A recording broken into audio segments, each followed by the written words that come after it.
welcome, guys, to the Project Generation Strong podcast. And our guest today, our esteemed guest today, is an engineer, a scientist, a loving husband, a loving father, a strength coach, and a national level powerlifter representing the UAE. Welcome, Juma, to the Project Generation Strong podcast. Thank you. Did I miss anything in your intro? Juma is my father. My name is Hamad. Okay, Hamad. Sorry. Yeah. My bad. Yeah. So, full name is Hamad Juma Al Ajmi. Yeah. Yes. Okay, awesome. Nice. Did I miss anything in the amount of things you do and how multi-talented you are? That's pretty much everything. Yeah. Awesome. Yeah.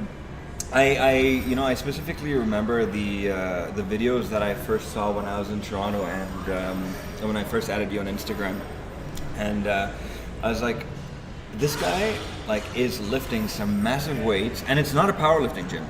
It's not like you don't see the traditional powerlifting gym scene. It's like multicolored weights, and it's like it's a fun environment. It's not the dark. I was like, where is this guy training? Until today, I still don't know where you train.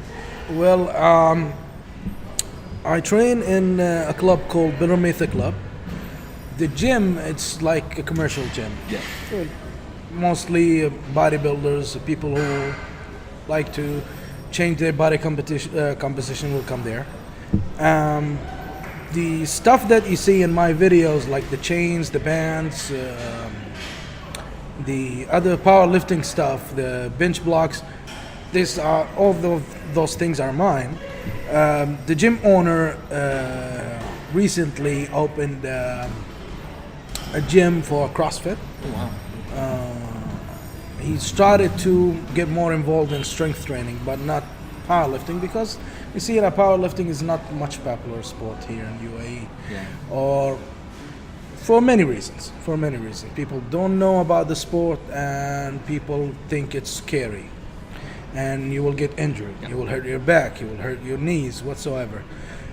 So finally, I convinced him that I have a platform on my own, because he's a friend. He's a nice guy. Yeah. His name is Adil, and and also he was like a Taekwondo UAE national champion, and also I believe an Asian champion. So he's more into a strength sport, and he's doing CrossFit right now. So he's been an athlete for almost 30 years. MashaAllah. Yeah. So he understands that. And the best advantage of the gym is it's close to my house. With all the responsibilities that I have, I can't afford to go to a very far away gym. So does anyone does everyone out there respect you and be like, oh my god, this is the most powerful person in this gym? Yeah. Just being a bodybuilding gym, and it's I feel I used to train at one, and people just look at you. Mm-hmm. They look at you weird, and then after a while they learn to respect and some of them do. Some of the guys of my age will come in and, my friend, you should stop that. You're gonna hurt yourself. Just walk on the treadmill with us. Some of the younger generations will be subdivided. One of them will say, well, this old man must be in roids. Yeah, he must be juicing. That's 100% sure. And the other kids will come and speak to me how you get that kind of strong. I've been doing this for 20 years, guys. You should be patient. You should follow your program. You should sleep well, eat well. You have the chance. You're still young. And that's it. Mostly people will come up. At the gym there was helpers and loaders. They all hate me. So I decided to help them to load the weight, unload the weight, and so on. It's like, that guy's here. Oh my god. Okay, I'm taking my break. Okay, let's get into the meat and potatoes. So, growing up, were you always into fitness? Well, I did a lot of sport. During that time, Dubai was let's say Dubai at that time. We had, I remember this area where the warehouse gyms was all desert. Yeah, it was like a camping area before. So right now with all the buildings and all structure, it's different. But during my time, like you do kind of any kind of sport. Some people will play football, soccer. For me, I like the individual sport, basically. The only team sport that I played I was like really enjoying is basketball. I started with basketball because I've seen like we had it that during Saturday time. We have seen the NFL and see like Michael Jordan, Magic Johnson at that time. How NBA, yeah. That's about the second team sport, the NFL. I'm talking about American football. I can see that. I Yeah, can see that. yeah, I love American football too. So because of the amount of skill and training that those guys do, it's just a small playground, and they keep it moving all around. How much their stamina and their conditioning is very high. So I went at age at 9 and played for a Shabab club. Now it's called Shabab Al Ahli. For a couple of years, basketball, and I was the shortest. But I was the highest one in jumping and king of rebounds. Wow. Because I was jumping much higher than the taller guys. And one day, the track and field coach approached me and they said, "How come and train with us?" Starting sprinting for 100 and 200 meters, and then I didn't like sprinting at all, so I went to throwing. I started with throwing javelin because the guys were lifting weights. That's what I like about it. They were lifting a lot of weights and doing snatches, bench, squats. So I went to throwing, started with throwing javelin, and then to hammer throws. At age of 12 to 13, I was able to snatch 60 kilos for triple. I think I can bench 80 kilos. I did it once. Wow. Then, because also track and field sport is not very popular in the UAE, all about football, so we didn't get that much of attention. Yeah. And then during high school, I went to a gym, a local gym, and started training there. Wasn't looking for to be a bodybuilder. It's mainly like a bodybuilding routines and bodybuilding coaches. I started doing bodybuilding at first, and one of the coaches insisted, like, tell me go on a diet. It was for 1 month, and I said, no way, man, this sport is not for me. People are eating all around me. Well, it was like age of 16. 16. Wow. Yeah. During that time, I was able to bench like 100 kg for 10. Wow. Like my max was like 140. Alex, you hear that? He's trying to bench 100 kilo for the longest time. Yeah. So I think I was like gifted to do strength sports, but and the thing that I had the moment that I've learned about powerlifting and lifting, because I wanted to lift heavy weights. I want to be the strongest in the gym, and this thing that the idea I had. And I was like reading programs through magazines like Flex magazine and so on, and tweak it to in a power building style. Yeah. But I did many things wrong. Lots of injuries, lots of pick tears, shoulder impingement. Probably because that was not their program either, like the ones who were putting it out. Yeah. At that time, like I was like in high school, still learning English, and there's no internet, so you go to the petrol station and you will find those kind of magazines. Oh, Yeah, you buy that. Muscle and Fitness. Yeah, Muscle and Fitness, and so I'll buy that, and you see a program then, and By Arnold. you see Arnold, you see like Franco. I've seen like pumping iron. Franco Colombo is doing like 4 or 5 plates like it was nothing, and so I had the wrong ideas. Like if you have a bigger muscle, you will lift more, which is not always true. Yeah, I had like if you can lift like the weight 10 reps, and you can do much more with the other weight. Like 10 reps is the target. So I was like doing high reps and then lower reps on another day and so on. The only thing that I was doing right at that time was frequency and variety of exercises. Like my interest at that time was the bench more, because you see in the gym what's the strongest guy who can bench more, I guess. So I was thinking, I was relating to our hammer throw coach, and he would say like one day he will give us like a high training, lifting heavy, doing lots of heavy stuff, and the second day it will be like a medium, and third day will be like just running and recovering and so on. So Smart coach. what's he doing? He was like his background was like he was Syrian, but his background like from Russian and Romanian methods, like something like Oh, that. nice. So he's got a good But mix. at that time, at that age, like 13 to 16, I was too young to let him explain everything for me. And he was like it was like a military training background. Like you do that and that's it.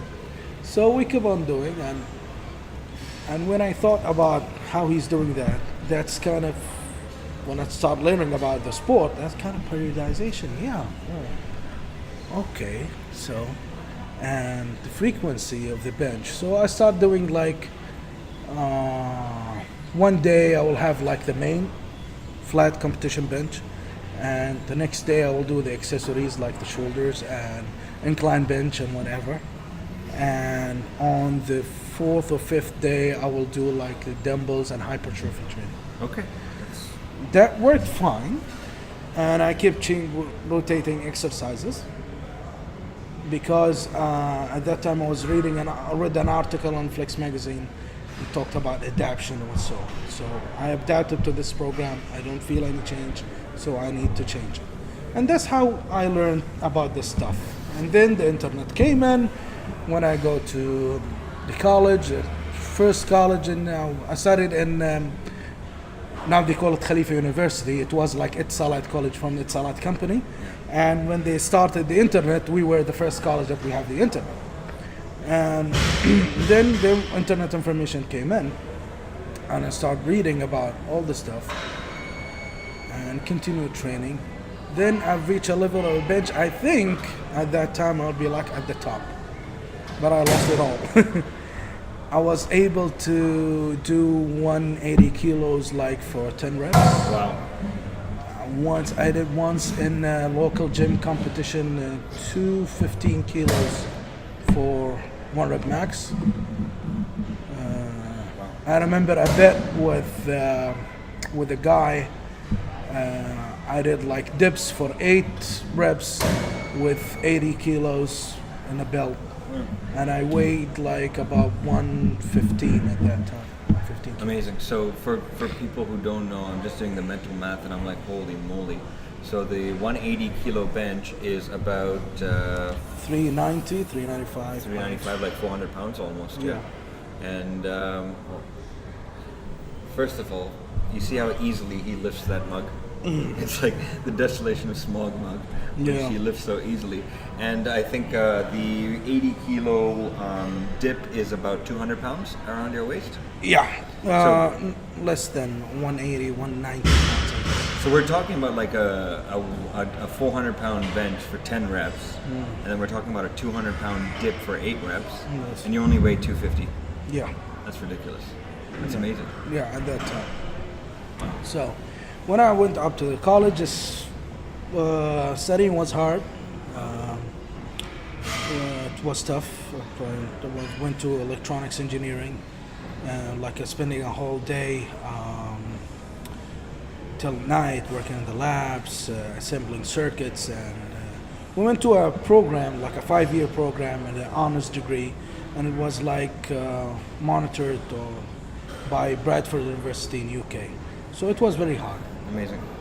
And at that time, like satellite engineering, communication, GSM was the revolution, and we should study hard for it.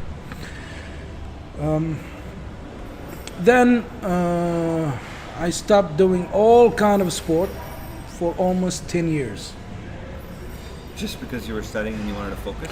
Well, I had I lost interest because at that time I've reached a level on my own. I spent like lots of money on food,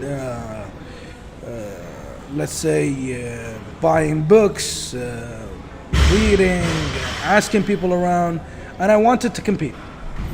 But there was like, we didn't have a federation for powerlifting. Still we don't. We have a committee under the bodybuilding federation. And this committee now... EBBF? Yeah. And this committee now is growing with more powerlifting coming up. Good. It took them like years. But still, we're working on. We love the sport. We have a lot of people from UAE nationals are very determined for it. And they added to it like the CrossFit and fitness and whatsoever. What is the EPC? I think I see something on your wall about the EPC, Emirates Powerlifting Committee. Yeah. Is that in effect? Yeah. It's in effect, and basically they are working hard with the IPF and the Asian Federation to just increase the participation in the sport.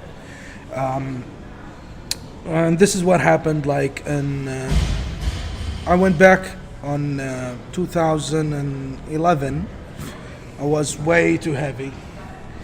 I felt pain in my back, pain in my knees, and I said, well, I don't want to end. I remembered myself like so fit and strong. How heavy were you at that time? Like almost 140 kg. 300 plus pounds. Yeah. So I went back. I said I will try with a simple program and a simple thing and rehab my knees. As you know, that in Dubai and also in the UAE, it's very hard to find a physiotherapist or a doctor who knows about powerlifting or knows about strength sport. Most of them will work with football players, basketball players, and soccer players, and they will recommend you like to have an operation, and that's it.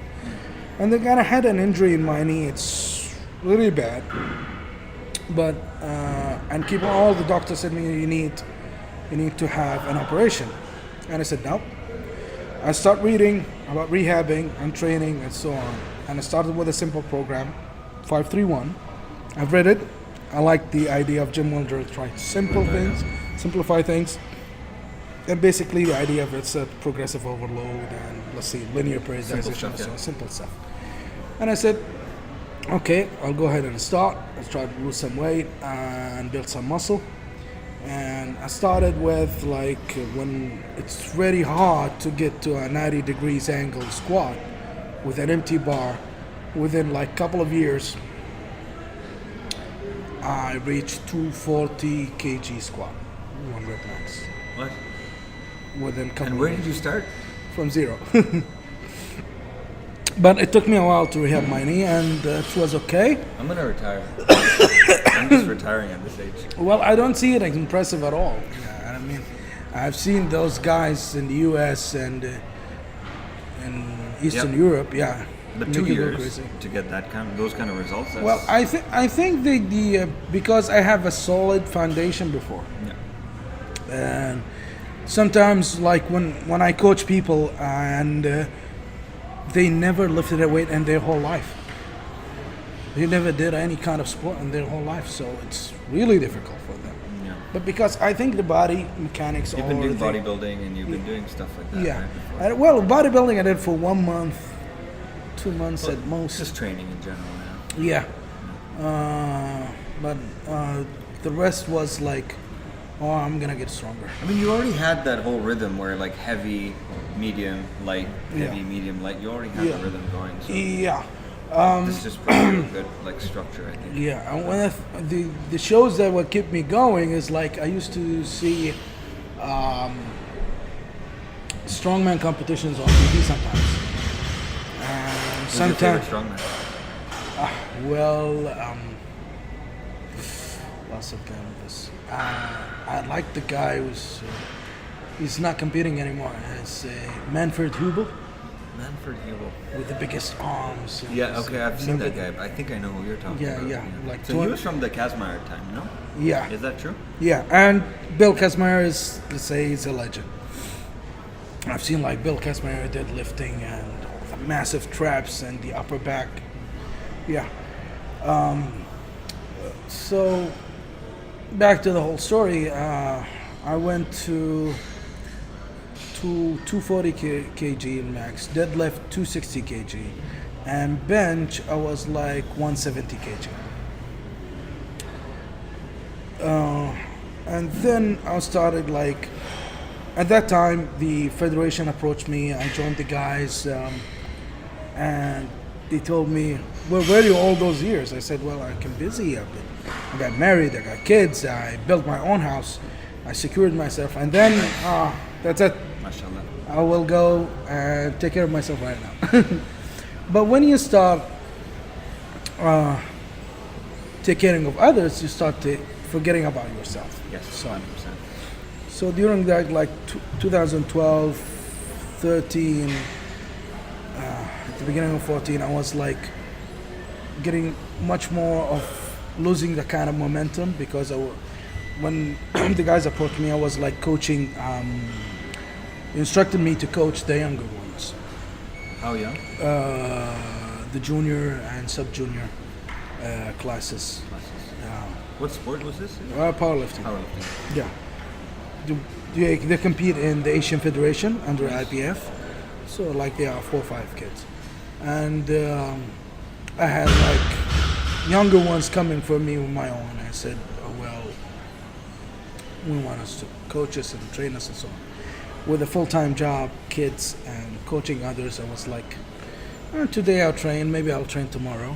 I'll do like 5 sets. No, I'll do 3, that's it. So I kept on forgetting about myself, getting like easier to myself in my programs. And then the percentage-based program was very hard for me. So I started looking for auto-regulation. I know about auto-regulation before, and the RPE and stuff, from following Mike Tuchscherer. I like his methodology, the way of thinking, the science behind what he's doing. That's the engineering nerdy stuff. Like one of the powerlifters said, like, you like the nerdy powerlifting. I was like, at that time I was doing like Shaco, a training program, tweak it. I did after rehabbing my knee, I did a small of cycle just to have to improve my squat. Small of. After rehabbing the knee, you jump into small of. Yeah, it was terrible. Yeah, I was like extremely tired, doing nothing. I would just, by the end of training, I would just lay down on the couch in the evening, drinking milk, sometimes ice creams, huge Tubs of ice cream. tubs of ice cream from Baskin Robbins or Häagen-Dazs whatsoever. It's a good life, man. Yeah. And then I started thinking like, oh, it's not gonna work because I'm busy focusing on other people and other stuff. So I'm gonna forget about myself. So I will just hire a coach. And who was that? Mike Tuchscherer. I approached Mike and I told him like, I like your methodology, the way you're training and so on. And this is what I've been doing. This is what I've been reached. And those are my numbers, and please take care of me. Because I am willing to compete internationally. And he said, okay. So we started working together till now. Like we're almost 4 years. 4 years, and you're still working with him, right? Yeah. Well, I think when I go back, sometimes I stop like for a month or 2 and 3 and try to coach myself, and then I get busy again. And especially like when the younger ones approach me like in their 20s or 18, 16, I'd like to keep a watch on them.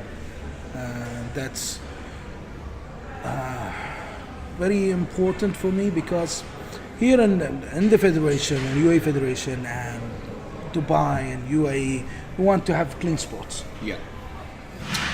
And if you leave the kids, we're moving around and asking others, they will get in the wrong way. Bad influence. They will get bad influence, and they will have the idea, look, this guy has been lifting for years, that's why he's good. No. He's doing steroids. You see those guys in powerlifting, they are like on this 74 kg and they can bench 180, 200 kg. No. They're doing steroids. So that's why I keep on taking care of the younger ones. And it's very hard to have a full-time job and take care of others, coach others, and then take care of yourself. That's why I keep on working with Mike Tuchscherer, and now I'm working with another coach with him called Jim Eli. And he's a nice guy. He's way younger than me, reminds me of my younger brother. We have a good time. I like the atmosphere of RTS. With all the friends and RTS team. So I kept working with Mike and with his crew. And still, till I reached last year, I competed in IPF Worlds. Not the best performance ever, but it was good. I've reached the platform, the international platform finally, the Worlds. MashaAllah, congratulations. Thank you. And hopefully when my hand gets fixed, I get back to training.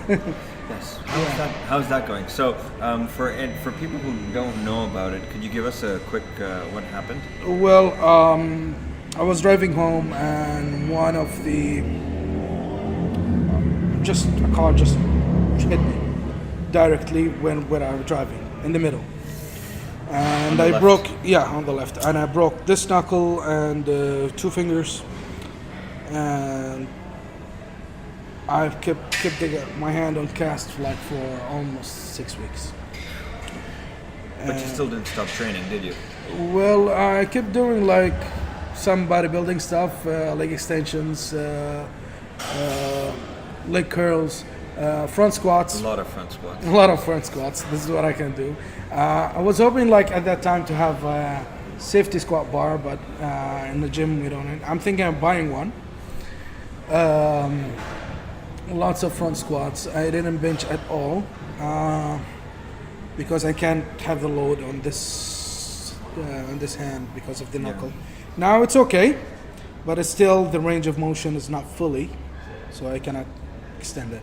Especially this finger. But it's out of the cast and you can actually move it. So that's So I'm doing physio. I have a physio session today, this evening, and I'm working hard on it.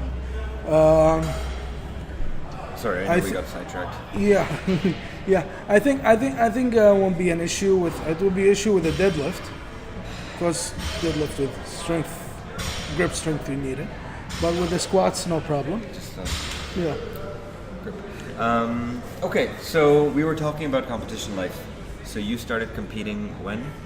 2014. 2014. And how was your experience there? Well, 2014. I wasn't planning to compete in 2014, but it was Asian competition. Yeah. Raw Classic, and it was in Uzbekistan. But I've seen the announcement that a guest lifter will be Ray Williams. Ooh, Ray. Yeah. So I said, well, I will compete and share the platform with Ray Williams. And I get to see real Williams, big Ray. MashaAllah. And he's huge. Because I never felt small. I'm small.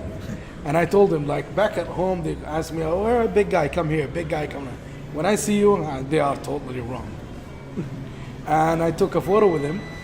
I put it on Instagram, and people here in the UAE Arabs said, well, no big guys for you anymore. It's over. Yeah, it's over, man. Yeah, it's over. We've seen that. And I competed. I got like 250 kg on squats, 175 on bench, and 250, I think, or 245 in deadlift. I think so. Yeah. Which category was this? Was like a super heavyweight. Well, because I wanted to compete with Ray on the platform, I was at super heavyweight. So I was like 122 kg. That's still only 2 kg, and it was a good idea because in Uzbekistan, people they have lots of meat. I love meat. They eat lots of meat, lots of meat. You love your meat. Yeah, and they have and they have good dishes there. Yeah. And they are nice people. We meet the guys from the federation and some of the national champions there, and we went to many restaurants and we ate lots of meat. I mean, the steaks are huge like that. Really? Yeah. Uzbekistan. Next trip, Uzbekistan. Yeah, and it's not expensive, so it was there.